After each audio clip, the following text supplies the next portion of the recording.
안녕하십니까. 그런 제목으로 말씀을 전하려고 합니다. 우리가 회복할 때에 교회가 회복해야 할 가장 첫 번째 회복이 바로 예배 회복이다라고 하는 거고요. 특별히 우리가 코로나 사태를 맞으면서 또 함께 이렇게 모이기가 힘든 그런 상황 속에서 예배의 소중함, 그리고 함께 모여 예배한다는 것이 얼마나 정말 우리에게 힘인가 하는 것들을 경험하게 되었습니다. 그런 점에서 예배는 교회의 심장과도 같고 또 우리 신앙의 원천이다, 이렇게 이야기합니다. 그러나 이제 갑자기 코로나로 인해서 우리가 함께 모일 수 없어서 온라인으로 예배를 드린 때가 있었습니다. 그러다 보니까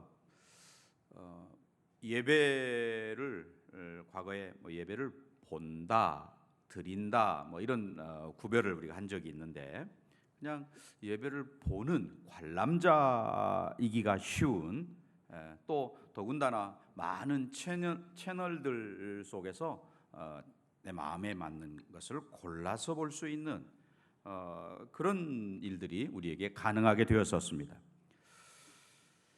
특별히 구약 성경을 읽어보면 그 이스라엘, 택함 받은 백성, 구원받은 백성인 이스라엘 백성이 하나님 앞에 아주 준엄한 징계를 받고 채찍을 맞을 때가 언제냐 보면 항상 이 예배드림과 관계가 있다는 것을 알 수 있습니다. 하나님께서는 예배를 통해서 하나님의 영광과 거룩하심을 드러내기를 기뻐하시는 거죠. 특별히 10계명 가운데 제2계명, 두 번째 계명에 보면 우상을 만들지도 말고 거기에 절하지도 말고 섬기지도 말아라 라는 그런 명령이 2계명에 나오고요. 이어서 그 2계명을 어길 때에는 3, 4대까지 저주할 것이지만 그걸 잘 지키는 자에게는 천대에 이르도록 복을 주시겠다, 이런 말씀을 하고 계십니다. 다른 계명, 물론 나중에 부모를 공경하는, 그러니까 하나님에 관계되는 그 4계명까지의 계명 중에 두 번째 계명에는 이와 같이 하나님의 축복과 저주가 언급되어 있다 하는 것을 알 수 있어요. 자, 그런 점에서 얼마나 예배가 중요하길래 하나님께서 그렇게 2계명에 딱 못을 박아가지고 이렇게 우리에게 말씀하시나. 그러니까 바르게 예배한다는 것이 그만큼 중요하다는 것을 강조하시는 말씀으로 우리가 받으면 되겠죠. 그러니까 하나님의 백성인 저와 여러분이 이런 공적인 예배에 잘 빠지지 않는 것도 물론 중요합니다만은 더 중요한 것은 하나님께 바르게 예배하는 거죠. 우리가 예배, 그럴 때 예배는 하나님께서 우리 가운데 찾아오시고 또 우리가 하나님께 올려드리고 하는 이 쌍방의 의미가 예배 가운데 있는 것이죠. 자, 그런 점에서 우리가 공예배, 이렇게 함께 드리는 예배를 왜 귀중하게 여기나 생각해 보면, 성경에 하나님께서 우리 택한 백성들이 함께 예배할 때에 하나님께서 내가 그들 가운데 있겠다, 그런 말씀을 하셨습니다. 그러니 하나님께서 기뻐하시고 하나님이 우리 가운데 계시겠다라고 말씀하시는 게 바로 우리의 예배 드림 속에 나타나 있다는 것이죠. 물론 요즘은 형편에 따라서 집에서 TV나 인터넷이나 이렇게 예배할 수도 있게 되었습니다만은, 특별히 병석에 계시다든지 아니면 우리가 주중에 한 번 더 말씀을 듣기 위해서 인터넷이나 방송을, 유튜브나 이런 것들을 들으면 굉장히 은혜되고 더 귀한 일이겠지만, 그것으로 그냥 공예배를 대신하려고 하는 것은 좀 문제가 있다. 더군다나 우리의 그 게으름의 핑계가 되거나 이런 수단이 되어서는 안 되겠다. 하나님께서는 그 하나님의 백성들이 함께 모여 있는 그곳에 임재하시기를 기뻐하신다. 성경은 그렇게 하기 때문에 오늘 우리가 이런 공예배에 함께 모여서 하나님 앞에 예배하는, 그 예배하기를 기뻐하는 저와 여러분이 되어야 하는 것이죠. 또 성경에 보면 성령께서는 우리 각자 마음속에 임재하시지요. 또한 동시에 성도들의 모임인 이 전에 임재하시기를 기뻐하신다. 성경은 그렇게 말씀합니다. 성령께서 우리 가운데 계시기를 기뻐하시는 거죠.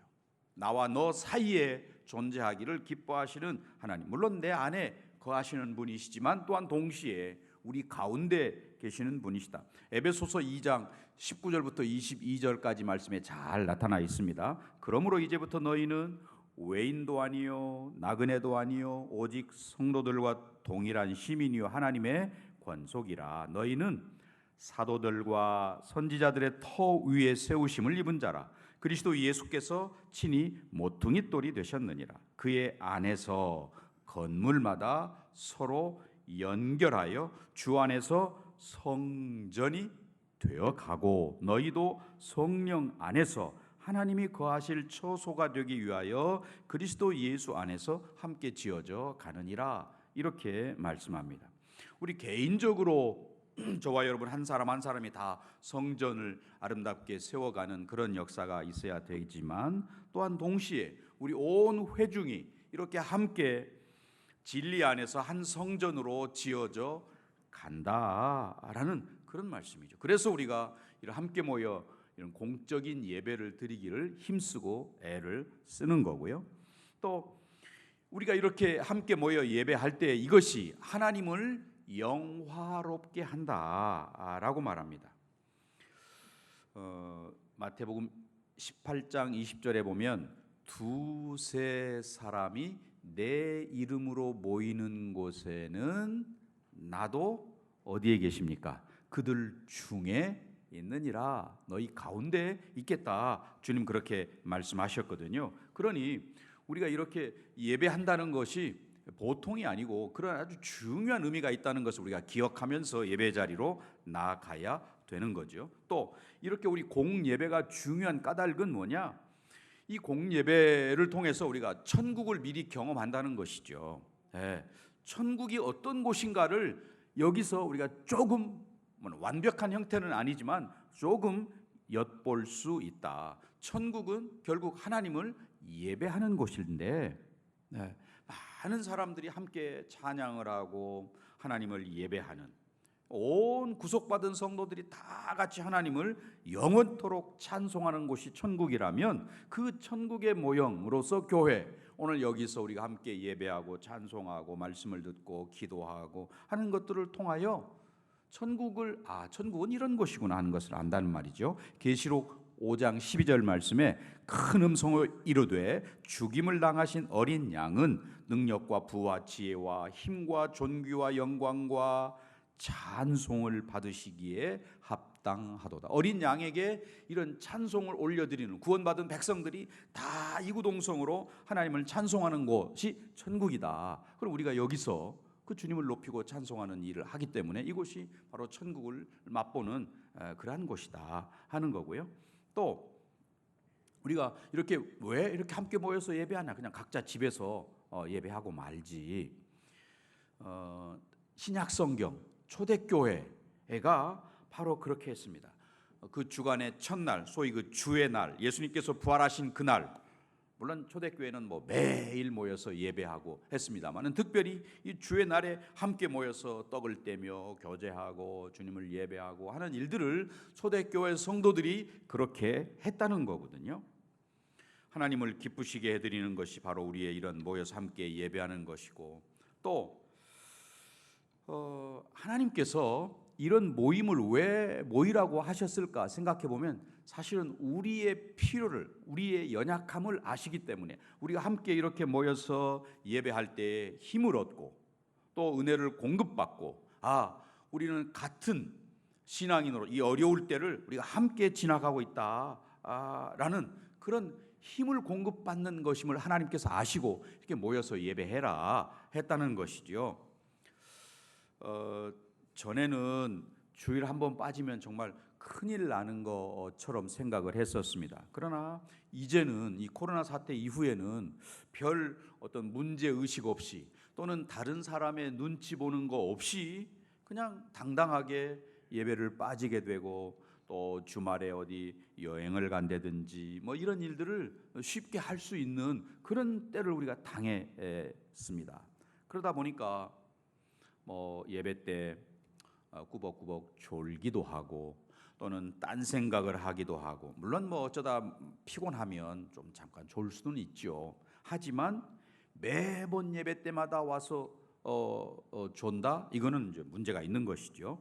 또는 예배 자리에 나와 있으면서 생각은 다른 데가 있고, 아니면 뭐 인터넷이나 핸드폰을 이렇게 보고 있다든지, 또는 정말 하나님 말씀을 듣는 일에 집중하지 않는다든지, 또 교회 밖에 나가서 살 때는 그저 교회에서 들은 말씀은 다 잊어버리고 그냥 밖에서의 삶은 또 따로 있고 교회 안에서의 삶은 또 다르고, 이렇다면 문제가 있는 것이죠. 결국 예배의 본질이, 오늘 이렇게 모여서 함께 예배한다는 것이 하나님께 영광을 돌릴 뿐만 아니라 또 우리가 같은 한 공동체입니다라고 하는 그런 같은 공동체 의식을 가지고 또 말씀으로 교훈을 받고 받은 바 그 말씀을 삶에서 실천하고, 이런 것들이 예배의 본질이라고 할 때에 우리는 정말 예배의 본질에 그동안 충실했는가? 아니, 나는 정말 그런 충성된 예배자의 삶을 살았는가? 그냥 교회 안에서 한 시간 예배 때우고 돌아가는 것으로 만족하는 그런 모습인가? 오늘 본문에 등장하는 이 여인의 모습을 통해서 우리의 예배의 모습, 저와 여러분의 예배드림의 모습을 좀 돌아보는 그런 귀한 시간이 되었으면 좋겠습니다. 오늘 이 본문의 말씀 36절부터 39절까지 등장인물이 세 사람이라고 할 수 있습니다. 하나는 예수님, 또 하나는 예수님을 초대했던 바리새인 시몬, 그리고 또 하나는 예수님의 발에 향유를 붓고 또 머리털로 발을 씻겼던 이 여인. 짧은 구절이지만 세 등장 인물이 나오고 있습니다. 이 사건의 시간적인 아니면 장소의 배경은 7장 처음에 언급되어 있는 가버나움 또는 11절 나인성의 이름이 나오는 걸 보면 아마 그 갈릴리 지방 안에 있는 그곳이었음을 틀림없는데, 예수님 당시에 이 바리새인 혹은 바리새파는 소위 그 유대 지방과 갈릴리 지방에 거주하면서 주로 그 회당 중심으로 그들의 삶을 살았고, 또 우리가 아는 대로 그들은 하나님 말씀을 얼마나 잘 지키려고 애를 썼던 사람들입니까? 성경대로 살려고 애를 썼던 그런 인물들인데, 물론 예수님께 너무 그 정신은 잊어버리고 문자에 매여서 신앙한다, 이런 것들에 대한 지적을 받기도 했습니다만은, 지금 바리새인의 집에, 시몬의 집에 예수님께서 계실 때에 죄 지은 한 여인이 와서 눈물로 주님의 발을 적시고 머리털로 닦고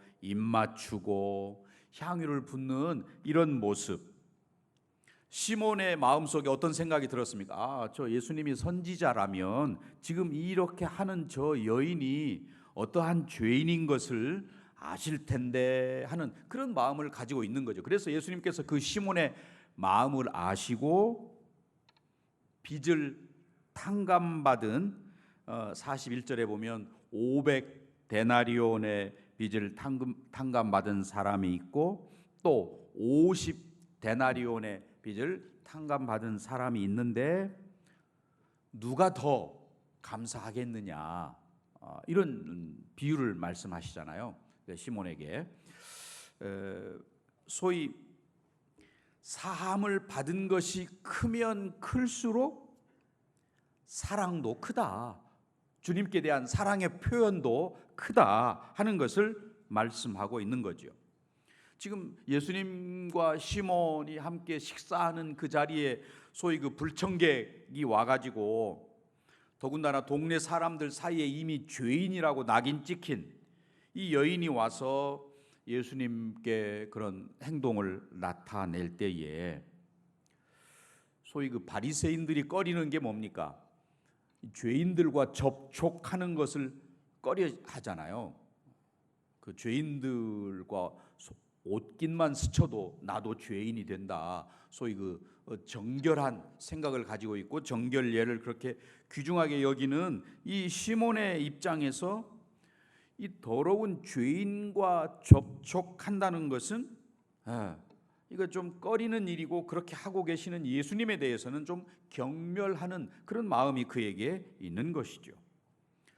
지금 예수님하고 같은 시간에 같은 공간에 시몬과 이 여인이 함께 있습니다.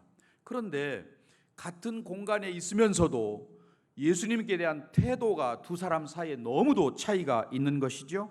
바리새인 시몬은 예수님을 기꺼이 선지자로 인정하지도 않고 있는 그런 모습을 보이는가 하면, 이 여인은 예수님을 죄 사함을 주시는 메시아로 인정하고 있다라는 것입니다.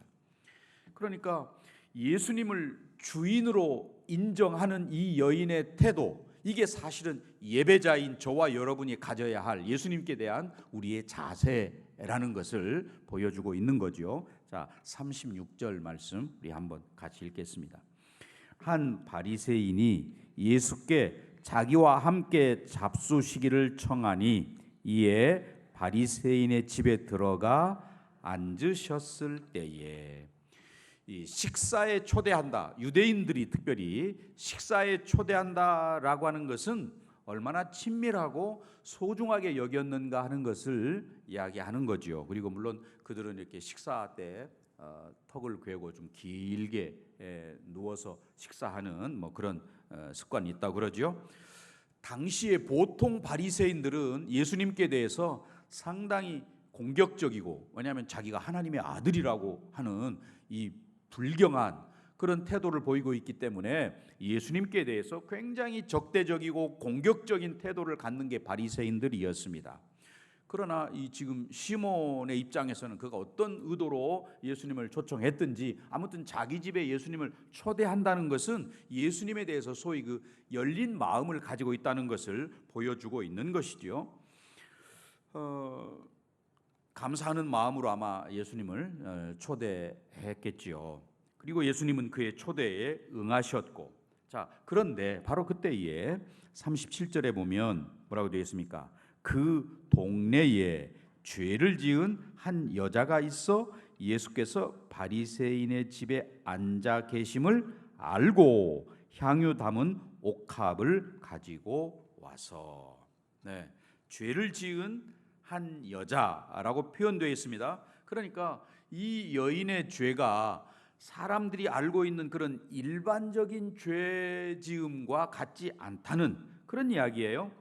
소위 그 죄인이라는 표현, 이것은 이 죄인이라는 낙인을 찍히는 경우는 보통 그 당시에 두 가지 경우죠. 세리인 경우나 아니면 창녀인 경우를 의미합니다.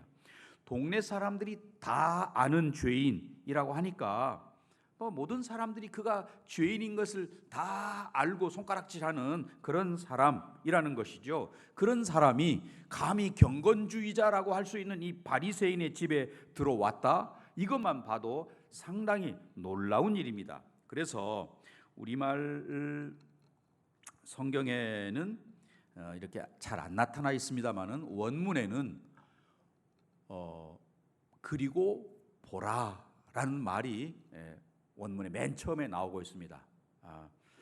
카이이두라는 말인데, 소위 그 많은 사람들이 저거 봐라 이렇게 말하는 소위 그 감탄사라고 하는 보라라는 말이 분명하게 원문에 나와 있는데 우리말은 그걸 생략을 했습니다만은, 아무튼 이 바리새인 시몬의 집에 이 모든 사람들이 죄인으로 알고 있는 이 여자가 들어오는 것을 보고 모든 사람들이 다 저거 봐라 이렇게 손가락질하고 있다는 그런 의미를 이 37절에서 원문에서는 충분히 우리가 느낄 수 있는데요. 아무튼 이 여인이 그 손에 향유를 담은 옥합을 들고, 보통 뭐 그 향유에 대해서는 여러분 잘 아시죠? 그 나드 꽃 아니면 뿌리에서 채취한 아주 귀한 그런 거여서 너무 귀한 손님이 올 때 그저 한두 방울 이렇게 물에 풀어서 그의 뭐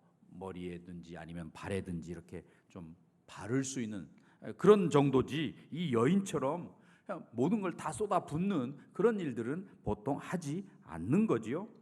그러니까 지금 이 향유를 다 쏟아부었다라고 하는 이 태도에서 이 여인의 진심과 사랑이, 예수님께 대한 그 마음의 태도가 담겨져 있는 것이지요. 머리털로 씻고 발에 입맞추었다. 보통 뭐 머리털, 여인에게 있어서 머리털은 순결을 상징한다 또는 자존심을 상징한다 이렇게 이야기하죠. 또 이 내용에 대해서 45절에 예수님께서 시몬에게 하시는 말씀이 45절에 있는데요. 한번 내려가서 보시면, 너는 내게 입맞추지 아니하였으되 그는 내가 들어올 때로부터 내 발에 입맞추기를 그치지 아니하였으며. 네, 그 예수님의 발에 처음부터 입맞추기를 그치지 않았다라고 예수님은 표현하고 있습니다. 유대인들의 예법에서 보통 같은 소위 그 동등한 사람들끼리는 사랑의 표현으로 뭐 이렇게 볼에 입 맞추거나 또 입술로 입 맞추는 정도라고 한다면, 손등에 입 맞추는 것은 소위 그 자기보다 높은 사람에게 존경의 표시로 손등에 입 맞추는 거죠. 오늘날도 이런 문화들이 남아 있죠. 필리핀이나 이런 데 가면 어린 아이들이 어른을 보면 그 어른의 손을 갖다가 자기 이마에 이렇게 대고 한쪽 무릎을 꿇고 손에 대고 소위 그 블레싱이라고 해서 그렇게 하는 경우들이 있습니다. 자기보다 높은 사람을 만나면 그렇게 이제 손등에 입 맞추는 정도, 존경의 표시지요. 또 그런데 이 여인은 자신의 머리털로 예수님의 발을 씻고 거기에 입 맞추었다. 이거는 그냥 단순한 어떤 사랑의 표현이 아니고 좀 한없는 존경과 사랑의 마음을 담은 그런 표현이다. 거기에 향유를 붓는 것까지 더해 주니까 이게 지금 예배하는 저와 여러분, 하나님께 예배하는 예배자의 태도여야 한다는 것이죠. 향유 전부를 쏟아붓는 이 여인의 태도. 그래서 아마 그 향 냄새가 온 집안에 진동했을 거예요. 아낌없이 다 쏟아붓는 이런 태도. 향유뿐만 아니라 머리털로 또 입 맞추고 하는 모든 것을 예수님께 드리는 이 여인의 태도, 오직 예수님뿐입니다라고 하는 그런 표현도 되는 것이죠. 지금 이 바리새인, 예수님께서 말씀하신 41절 이하의 시몬에게 하시는 그 말씀을 보면 손님 접대의 기본이라고 할 수 있는 발 씻을 물도 내주지 않았다, 예수님은 그렇게 말씀하거든요. 또 소위 유대인들의 기본적인 인사법인 입 맞추는 것도 예수님께 하지 않았다 이렇게 말씀하고 있고요. 또 더군다나 값비싼 이 감람류 향유하고는 물론 비교도 안 되지만 손님이 오면 그저 감람류 정도는 이렇게 내놓아야 되는데 그것조차도 하지 않은 시몬에 비해서 이 여인의 대조적인 행동, 정말 진정한 참회의 눈물로 발을 적시고 머리카락으로 닦았습니다. 또 예수님의 발등에 그런 입맞춤을 한 거지요. 그가 가지고 있는, 표현할 수 있는 가장 귀한 것, 예를 들어 광대 피에로라고 그러죠. 피에로는 자기가 가진 게 그런 제주라면 그 피에로는 아마 자기가 가진 제주로 예수님께 드렸을 테지요. 이 여인은 자기가 가지고 있는 것 중에 가장 귀한 향유를 예수님께 부어드리고 또 머리털로 발을 닦고 하는 그런 모양이었습니다. 자기가 가지고 있는 것에 가장 소중한 것을 부어드렸다. 네.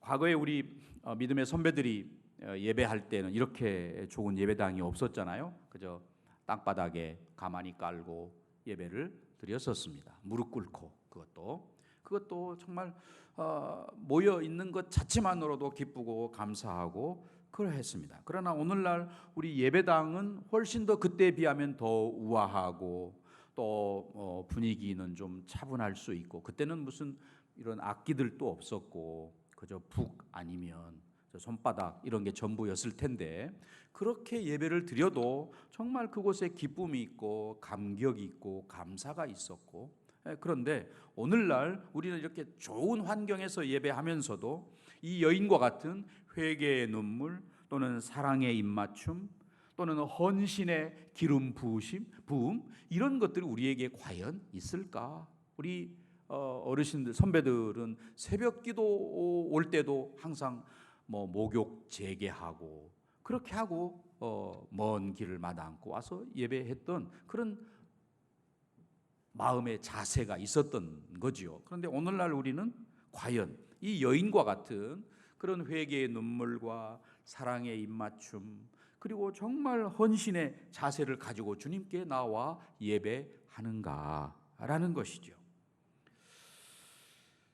바리새인과 이 여인의 모습 속에서 오늘 우리의 예배자의 모습은 과연 어느 편일까? 여러분 스스로 잘 알 것입니다. 같은 시간 같은 공간에 예수님과 바리새인과 이 여인이 있었습니다마는 시몬과 이 여인의 태도는 극명하게 차이가 있었습니다. 이유가 있다면 바리새인은 그저 예수님을 한 선지자 중에 한 사람 정도로 보았을 것이고, 이 여인은 예수님을 나 자신을 죄에서 구원해 주실 메시아로 고백했기 때문에 이런 모든 것을 드릴 수 있는 이런 태도를 보이고 있었던 것이죠. 우리도 지금 이 자리에 같은 시간, 같은 장소, 같은 공간에 함께 앉아 있습니다마는 나의 예배드림은 과연 바리새인에 가까운가 아니면 이 여인에 가까운가, 우리 스스로가 잘 알고 있습니다. 정말 예수님께 눈물 흘려서 감사했던 이 여인, 또는 한 사람은 그저 선지자 중에 한 사람 정도로 이해하고 있는, 결국 예수님을 누구로 인정하느냐, 예수님께 대한 소위 그 인식의 차이를 바리새인과 이 여인이 드러내고 있다는 것입니다.